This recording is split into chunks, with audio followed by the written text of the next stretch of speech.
It's time for Dirt Daily. Today I'm going to rescue a barn find. It's my barn. It's actually my Jeep. And it hasn't really been lost, so I'm not really finding it, but I'm going to dig it out from under all this stuff. This is the Ultimate Summer Camp Jeep.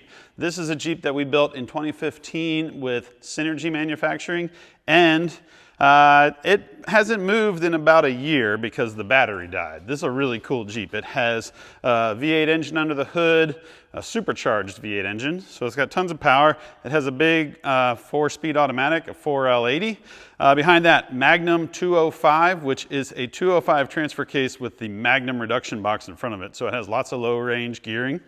Custom suspension, custom chassis, linked suspension. It has coilover shocks from Fox front and rear.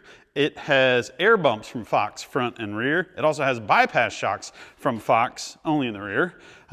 It has a custom body made out of aluminum. It has a custom windshield that's been chopped and lowered. It has a custom top that was custom made. It has custom seats that have really cool plaid on it from PRP. It has axles built by Spider Tracks. So really cool race car stuff with a high pinion 10-inch gearworks, the third member, full-time locker in the front, selectable ARB in the rear.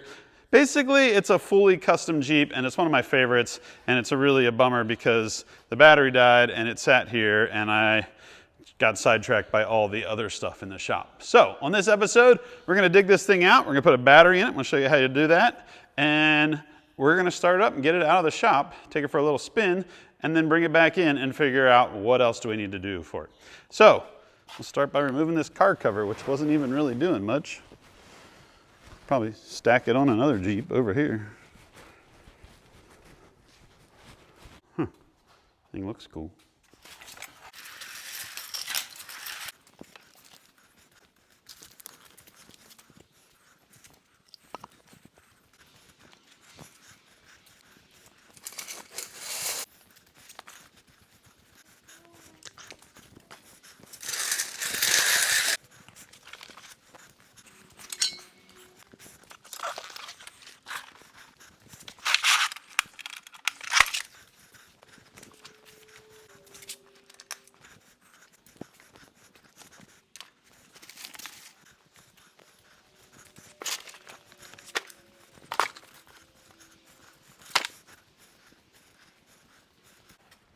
These seats are pretty cool. These are custom PRP suspension seats. They're a wide seat, so they're super comfortable. You can spend a lot of time in them all day on the trail. They have a plaid fabric. Plaid, there was a point where whenever I would go to Moab for Easter Jeep Safari, the guys from Jeep Design, every year they seem to have plaid in one of their concepts, and I kind of dug it. So I found this plaid, which is actually from a Volkswagen Westfalia van. There's a company in California called Go Westy, and they restore VW vans, the Westfalia style, and they had a whole bunch of different fabric, different plaids. I don't know that this plaid is like the best for a suspension seat that sees a lot of outdoor use. I don't know that it's as robust as some other fabrics, but it gave it a really cool look. I had this kind of theme going when I built this Jeep, where I wanted a Jeep that looked like it had been kind of abandoned over the years, and then it was kind of painted a bunch of different colors, and which is ironic because it has been kind of abandoned for a year. But one of the cool things about these seats is when I sent them to PRP, when I sent the fabric to PRP to make the seats, they had some leftover fabric, and so they made these. These are little gear bags that go up underneath your feet. They attach to the bottom of the roll bar, and they have just stuff in them like sunscreen, some stickers, some gloves, an air down tool, like a fuse, just like random stuff that I seemed to need when I was Jeeping. So, and the reason I'm showing you that is because that's the first thing I have to remove, because the battery lives underneath this seat. And so you kind of have to dig underneath the seat and undo the brackets, the bolts that bolt the seat right to the chassis, which is part of the roll cage, so that then you can get in there and change the battery. Getting to the bolts on the bottom of the seat are not the easiest, but I got them. There's 4 tabs on the bottom, and those are all kind of buried down in there. Now we can finally see. Our air compressor for our rear locker and for airing up tires, as well as our old battery that has died, and a bunch of other cobwebs and dead mice and everything else that might be living in here. We should get this battery out and vacuum out everything. Look at all the wiring mess.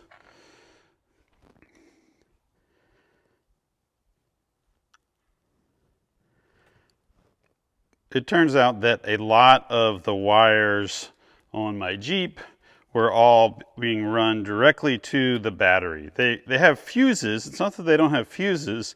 It's just that different systems were added, and rather than having like a remote junction block or fuse panel, which I think there is another fuse panel up underneath here to run the engine and the transmission, most of the other things all run kind of remotely, and there's relays and circuit breakers down in here for things like lights and the air compressor, but I really need to clean all this up and have it not just running directly to the battery. However, for now, my goal is to just get the battery out of here and get a new battery on here, put it all back together, make sure it all runs and drives, and then get it over onto the lift so I can give it a full service, because I need to check transmission, change the oil, do all the things that a Jeep needs so that it can get back out on the trail. So this has a really simple tie down system. Basically, the battery wedges up against the outside of the tub, and then there's a bracket that slides down over the battery. And so in order to remove the battery, everything just needs to kind of wiggle forward, and then this bracket will slide up off. This bracket, really simple, and it has 4 holes that go into threaded nutserts into the tub, plus the battery sits underneath the roll bar, like this cage part.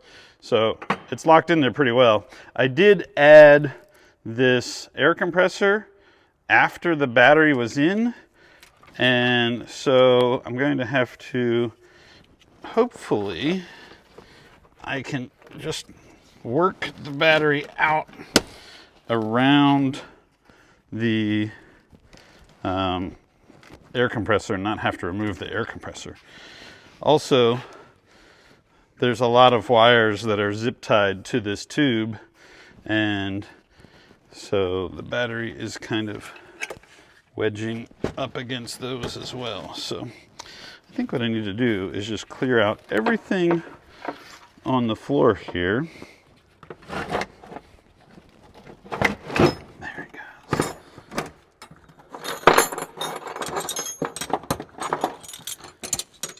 Somehow I ended up with a whole pile of tools just to remove the battery.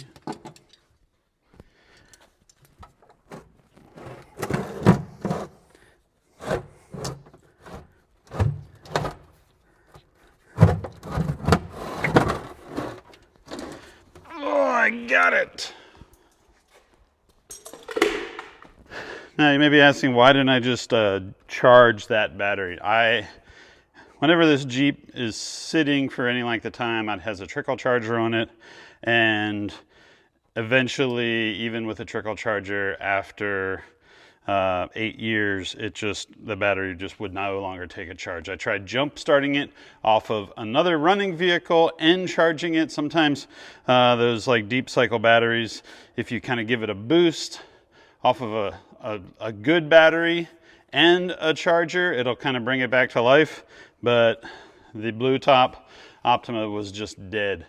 I've had good luck with the blue tops and the yellow tops over the years, and I really can't blame it. I mean, this thing doesn't run a lot, and when it does run, it needs to like run electric fans, it needs to run an air compressor, it needs to run a winch, the engine's computer controlled, the transmission's computer controlled, plus there's off-road lights, so it takes a lot to keep the battery up. So I think before I put the next battery in, I'm gonna come in with a shop vac, vacuum up all the sand and dirt and everything that's gotten down in here, check over the wires, make sure all the connections are good, and then we'll wrestle the other one back in where the first one came out of.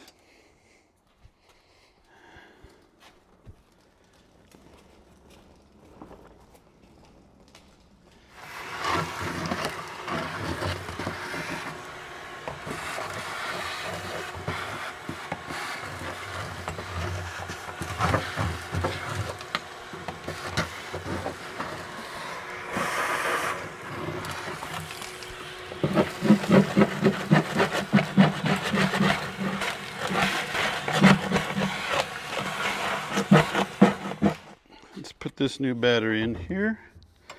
It does have some caps over the terminals. I think it's important that you leave those on.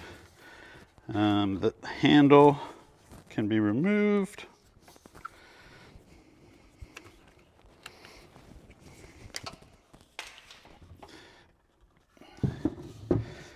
And then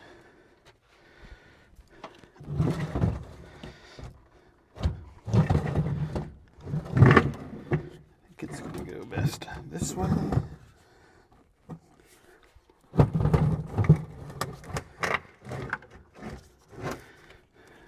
Then we bring it down here.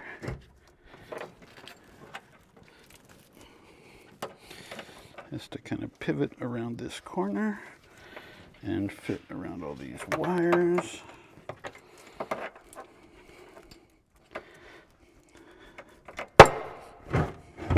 Goes.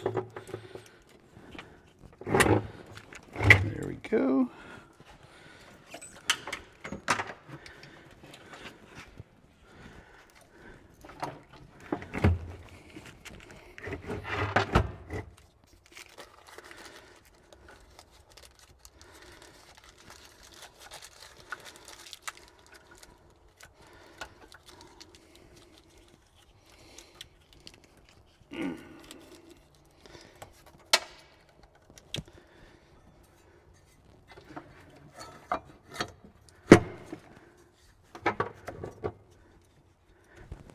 Go. So many wires here.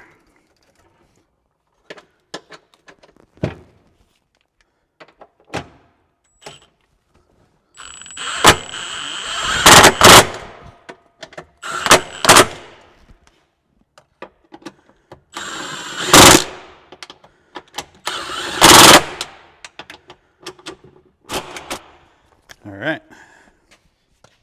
Everything is buttoned up. It's kind of still a mess, but there's kind of a reason for everything. There's a lot going on to the battery right here. There's like the main power that runs to the ground and the main power that runs to the starter. There's power that runs to the ECU. There's power running to 2 circuit breakers that feed 2 solenoids that are for my fuel pumps. It actually has 2 fuel pumps, so if one of them fails, you can flip a switch and then run it off the other one. There are 2 switchable circuit breakers for the electric fans.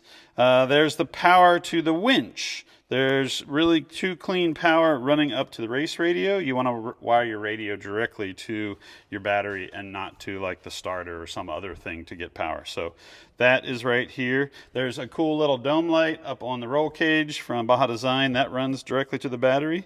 And there is also this, which is from Warn, and it's a plug that you plug a set of jumper cables into. So if you need to jump start someone or you need a jump start, it's all directly right to the battery. There's the air compressor. That's wired in and has 2 big fuses for that. That needs ground and power. And then there's one little plug that you attaches to the roll cage right underneath the front of the passenger seat, and that's where I plug in the trickle charger so that when the Jeep sits, I can just plug it in and it'll keep the battery charged up. I think that's everything. That's a kind of a mess. I really, like, everything works. I put on these zip ties to try and clean it up. These are those Griplock zip ties that you can undo, so if I need to change something. But what I really would like to do is take this to one of those like trophy truck race car shops and just hand them a blank check and be like, here you go, rewire it, make this thing awesome. The problem is that I can't afford a blank check, because those jobs are like $10,000 to get the really clean, perfect wiring systems done, where it's all waterproof and all tested and nice. But so I'm going to suffer through with this for now, and maybe down the road I'll someday have $10,000. All right, I think that's about it. I'm going to grab the keys and make sure this thing will start, and we will move it over onto the lift.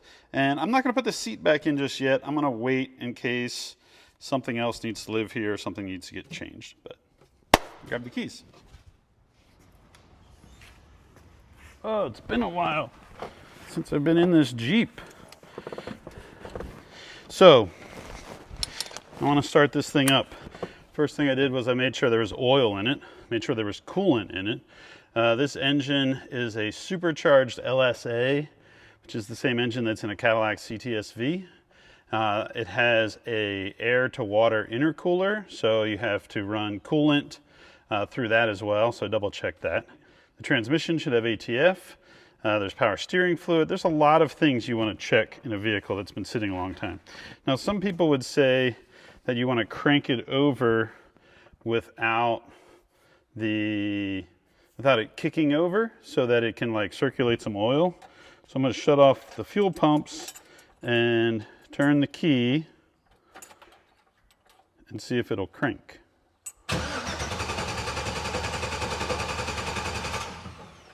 I think by that it should have enough oil run through it.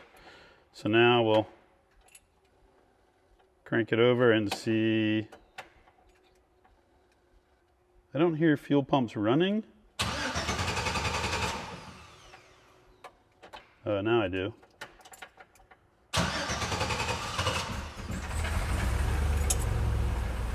The other thing I did, because it's been sitting a while and it has old gas in it, is I put some octane booster in it. It's not really old gas, maybe 8 months it's probably been sitting, but the gas these days is terrible. So I think a little bit of octane booster doesn't hurt. I can watch the gauges. I have oil pressure, I have voltage, so it seems to be charging and doing everything it needs to do. The engine is very cold yet. This has a GPS speedometer, but because I'm in the shop, that's not going to record anything, plus I'm not moving. And then it actually has a clock. The clock is running, so that's kind of nice. It tells me that everything is good. I do have a transmission gauge. That's the only extra gauge that I have. And that, of course, is not going to be hot yet either. So I think it's pretty good. It sounds like it wants to run.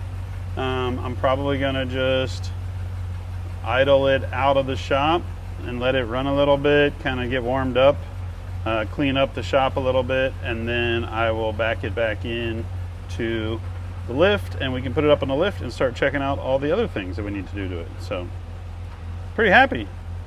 This Jeep's been sitting for a while, and I'm stoked to have it back on the road. Come on, little Jeep.